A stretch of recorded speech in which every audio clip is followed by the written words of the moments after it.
at public service as an example. So our program ends this Friday, and we have had a very successful civic engagement week. Now it is my pleasure to tell you a little about Dr. Akbar Ahmed. Dr. Ahmed is chair of the Islamic Studies at American University in Washington, D.C., and he was the High Commissioner of Pakistan to Great Britain. He has also advised Prince Charles and met with President George W. Bush, General David Petraeus, and Secretary Michael Chertoff on Islam.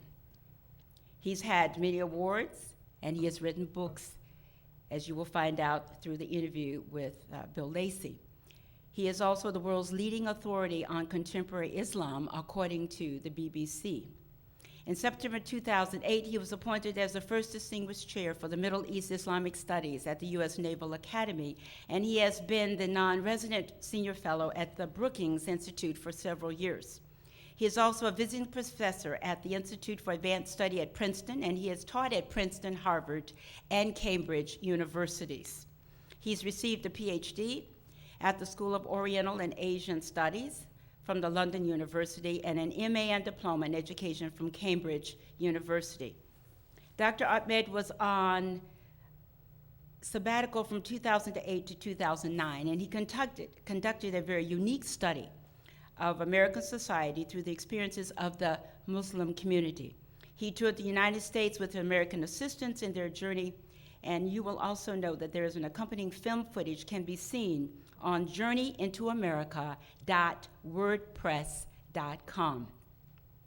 Bill Lacy will be interviewing Dr. Ahmed this evening, and I would hope you would listen very carefully to his questions. And you'll know why when you hear his questions as well. So I would say without further ado, please give a very warm Jayhawk welcome to our guests, Dr. Ahmed and Bill Lacy.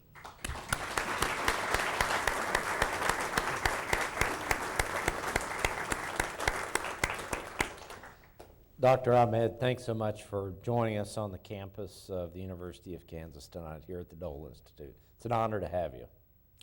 Bill, thank you so much. It's my honor to be back. I have been here before. I've enjoyed my visit, meeting the colleagues, meeting the students, and I'm thrilled to be at the Dole Institute as your guest, and I'm grateful to all the people who've put this trip together, and I'm looking forward to our conversation.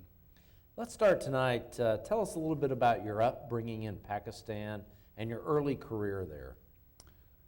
Bill, my first memory ever, and we all have different events or dates when we have our first memory ever as human beings, was about the age of 4 in 1947, when British India was divided into two countries, India and Pakistan. And many Muslims from India headed for Pakistan, which became a Muslim-dominated country. And many Hindus and Sikhs from Pakistan fled to India. And somehow law and order broke down. So a killing spree began. And that summer of 1947 was a summer of madness. To quote Jawaharlal Nehru, the first Prime Minister of India, he said, "We have gone mad." Something like 2 million people were killed. 2 million people, Hindus, Muslims, Sikhs, just slaughtering each other, women, children. It was like madness, communal madness. My parents, who were in Delhi, decided to opt for Pakistan. My father was a civil servant. And we got a train and headed for Pakistan through the killing fields of the Punjab. Now, what these people were doing is that they would stop the train. If it had Muslim passengers and they were Hindu, it was a Hindu or Sikh area, they would kill all the passengers, leaving the driver. The point was that the driver would then bring the train into the capital of the new country, Pakistan, or to Delhi, with a trainload of dead co-religionists. They were making a point. And we almost caught the previous train when my mother and my father always said, this is a woman's intuition, it's kind of superior intuition. And having been married so many years, I understand what he meant. But it was her intuition that saved us, because she, for some reason, said, we don't want to take this train. I want the next train, insisted on it. And the previous train was completely massacred. So my first memory is of being in that train. It took days and days of being a kid, not knowing what's going on. Train would stop, there'd be a lot of tension. And as I grew up in Pakistan, I realized the kind of religious hatred there was among Muslims for Indians and for Hindus. And it was only as a student when I went to England and began to meet Hindus and Indians, I realized that they had an exactly similar experience in Pakistan as the Pakistanis had with them. And I suddenly realized how critical it was for us to begin to understand the other. That's a very early lesson. I was also privileged to be at a school up in North Pakistan run by the Catholic priests called Burn Hall. I was educated there, and subsequently in Foreman Christian College in Lahore, run by the Presbyterians, American teachers. And here again, the impact of Foreman Christian College on Pakistan has been incredible. It's produced in my time at least 2 presidents of the country, hundreds of members of parliament and ministers and ambassadors and so on. So this is a great contribution that Foreman Christian College made and is making to Pakistan. So this was the background from which I came to the West to be educated. Someday I'd love to coax you to come back and we talk about your story the whole evening, but I have so much ground to cover tonight. I want to talk a little bit about the book that Barbara described the research on. By the way, we are selling that book, and Dr. Ahmed will be signing that for you after tonight. And I'm sure all of you will want to pick up at least 2 or 3 copies to make great gifts for friends. But in researching the Muslim community in America, what were the really important things that you found? Now, Bill, I, of course, have been privileged to visit various parts of the United States. I've had wonderful visits, always this kind of very warm reception. Americans are basically a very hospitable people, and they opened their homes, whether they were Christians, Jews, atheists, whatever. And wherever I've been, Muslims in particular have been very affectionate and very hospitable. But I had not conducted a study of American Muslims. And I had very little idea of American history, American culture. Much of it was Hollywood films or the odd book I've read. And I began to think that here's the United States of America so involved, so engaged, so obsessed, so misinformed, and so critical for it to understand the subject of Islam. And I was wondering, what can I do to help in this process? So I conceived a very ambitious project with my wonderful team, and one of them is here this evening, Frankie Martin, to travel in the United States and conduct a proper study. So not a kind of romantic whitewash and say what wonderful people the Muslims are, you misunderstood them, etc. But to travel the United States and to see what is on the ground, to meet people, to talk to them, to live with them, to eat with them, and then to record their experiences as case studies.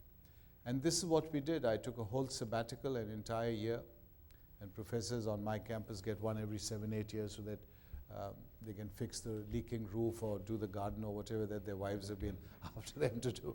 I took off for 1 year and my wife is still complaining. So we conducted this. We went to 75 cities, visited 100 mosques, conducted thousands of questionnaires. I had 6 assistants, 5 to 6 all the time. And this really is probably the most authoritative study on Muslims in America. And it's in the context of American history and culture. So it's not in isolation. It's not just talking of Muslims as if though like Topsy, they appear from nowhere. We are putting the Muslim community absolutely in the context of the start of American history. And for that, we had to do so much research going back to Plymouth and the Founding Fathers and the Mayflower and even beyond. We began to research on the passengers on the Mayflower. We began to research on all those people and how they were educated and what universities they were educated. Who were the Founding Fathers of the United States? Were they educated at Oxford or at Lancaster University or Manchester? All these make a difference. They tell us a lot about these extraordinary men. And that also helped us understand the context of American society within which you could then begin to understand Muslims, particularly in a post-9/11 world. And we found that the Muslim community was very often viewed after 9/11 through a very flimsy, very superficial, almost gut reaction, cliche-ridden, media-dominated impressions. And that wasn't good enough, because the United States is the leading superpower of the world. The United States prizes itself on its education, on its know-how, on its learning, and it was involved with Islam, so therefore a more sophisticated knowledge of Islam was essential for the United States to be able to deal with it. So in that sense, this study allows us to understand Muslims in America in a better way. You went back, as you just noted, into American history. Talk a little bit about what the founding fathers thought about Islam. Bill, this is fascinating, and it got me into some trouble because I was on the Daily Show with Jon Stewart, and he asked me this question. He was very good, by the way. I was very, very impressed by him. Very sympathetic and very good. And that was the first show he was having on Islam, apparently. And I talked about the founding fathers because, you know, put it in context again, I know it's a post-9/11 world. We have very different ideas of the founding fathers and how they saw Islam, because we are imposing our ideas of Islam on the founding fathers. But if you go back to the founding fathers, as we did, and we went to their places of origin and birth and so on, you'll see an extraordinary, extraordinary collection of people. I mean, these are really visionaries. Jefferson, Thomas Jefferson. There's a statue outside the university he created with an angel. There's Jefferson statue with an angel there holding a tablet.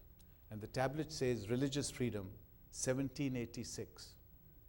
Now, Bill, I constantly give this example to American audiences, and 90 to 95% of them have no idea about this.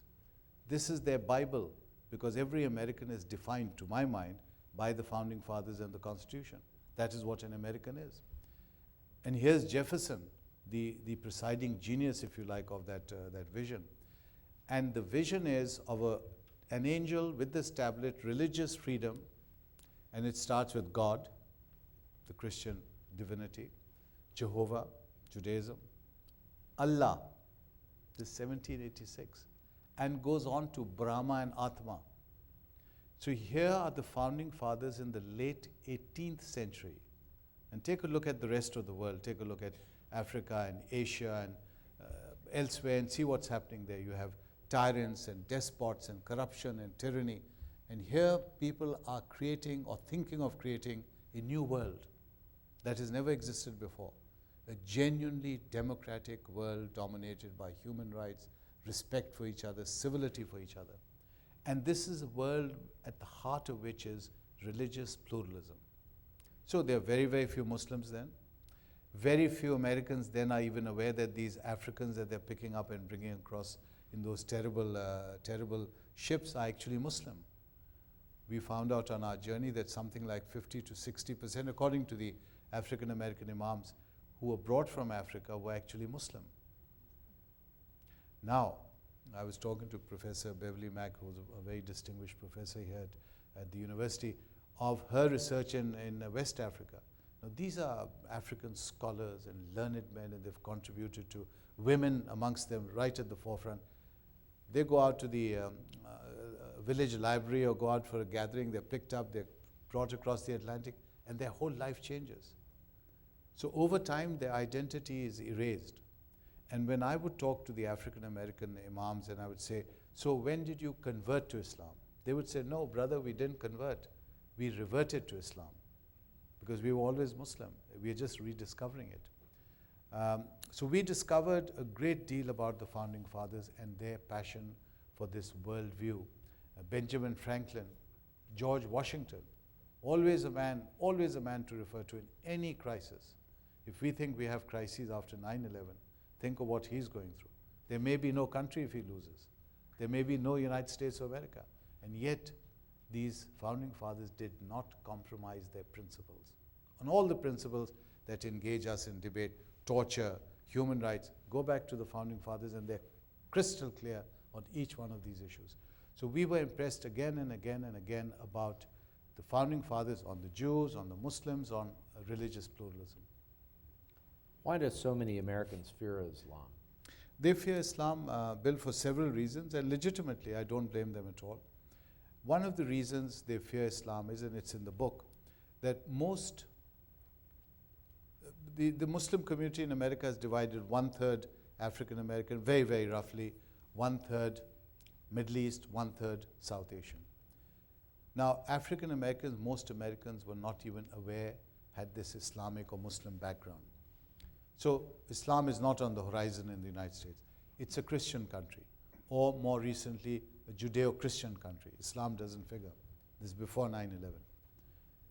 The Middle East and the South Asian doctors, like my friend Dr. Hedri, very distinguished doctor from Pakistan, these doctors and physicians and engineers are flying in the 1970s and 80s after Kennedy and Johnson passed the Immigration Act in the 1960s. So they're flying in the 80s and 90s, and they're coming straight in as your physician, as your professor, as your doctor, and so on. And you're not going to be asking too many questions where your doctor's from, or whether he's a terrorist, or whether he's got links with any organization. He's your doctor. So they don't make much of an effort. And here, Bill, I do blame the Muslim community and its leadership. They take too much for granted. So they're not making much of an effort to explain what this new religion is to this country, which sooner or later is going to ask. Very few attempts are made. Very few attempts at interfaith. Very few attempts at visiting synagogues or mosques or churches by the Muslims. And then 9/11 happens. Now, when 9/11 happens, Americans are suddenly saying, who are these Muslims? Who is this man next door who's a Muslim? Where is he from? What country is he from? What do they believe? Now, in this questioning, 2 or 3 things are happening. They are asking the questions, the Muslims are not providing the answers, and some instant experts jump into the fray, and they provide the answers.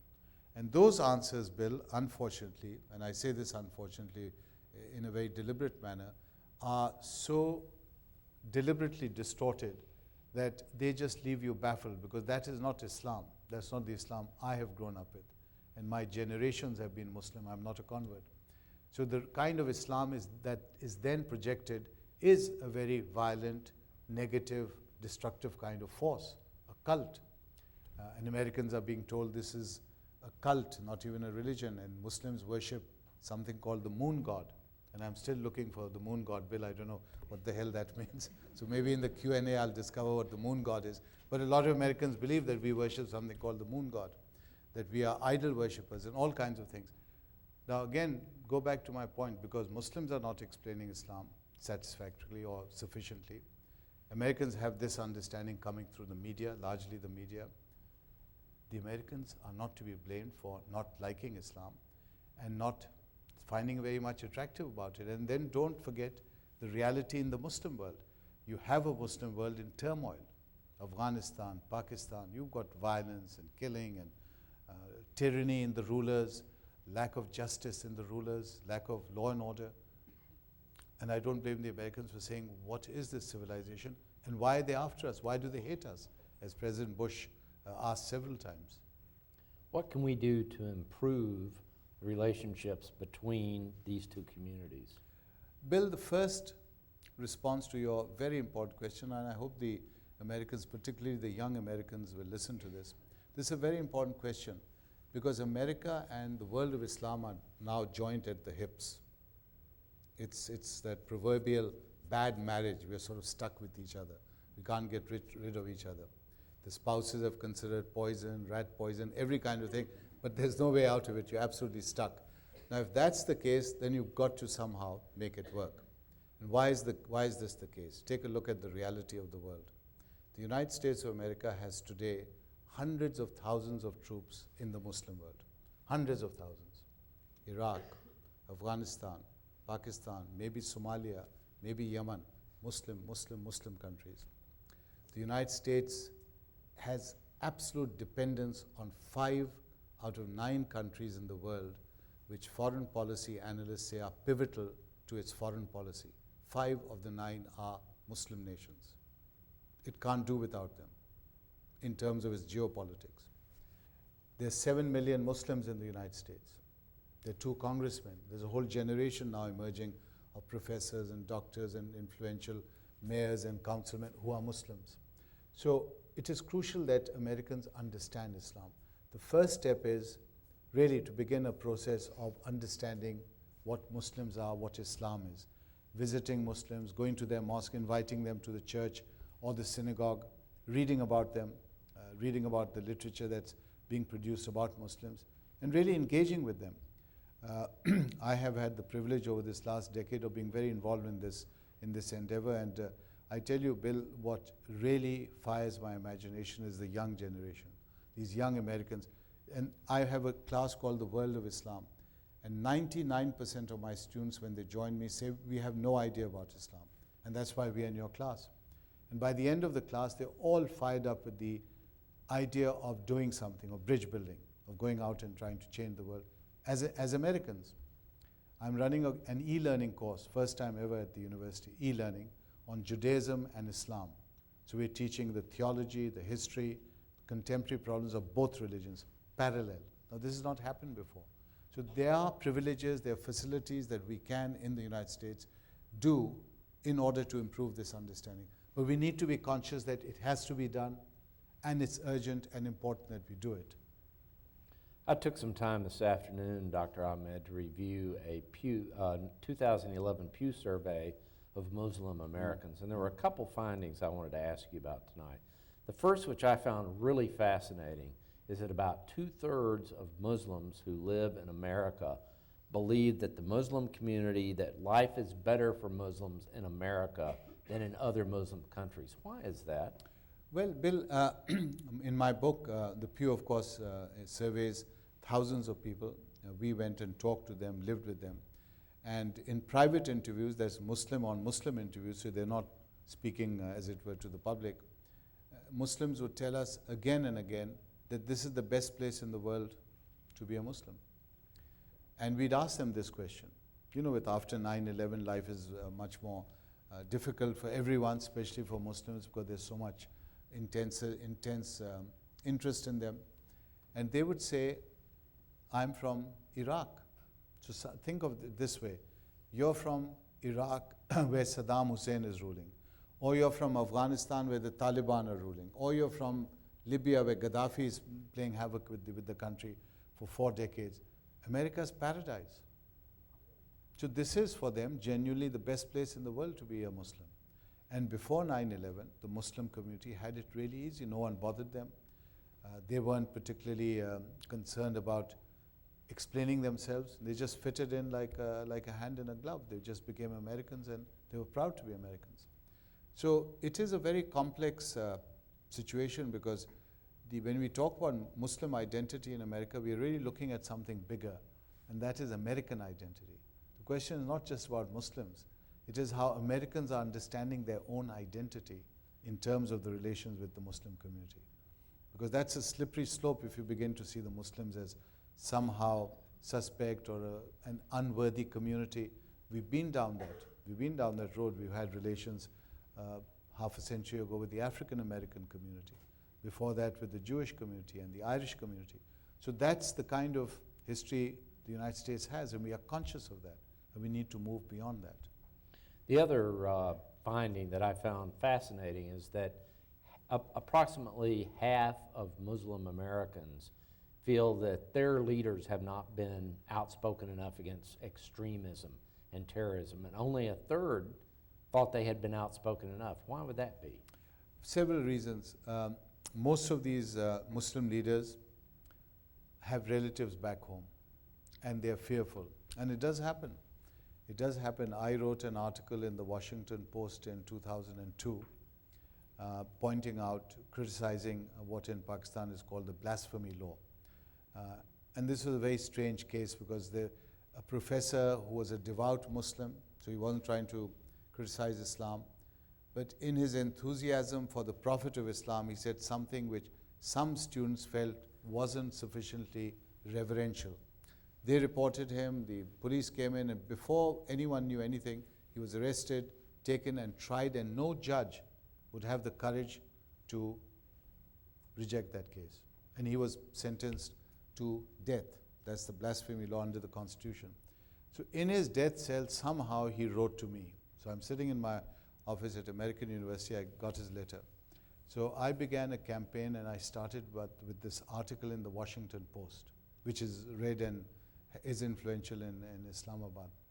And I immediately felt the pressure from Pakistan, and my family felt the pressure, as let us say certain gentlemen visited them late at night and said, could we inquire what your brother's up to in Washington?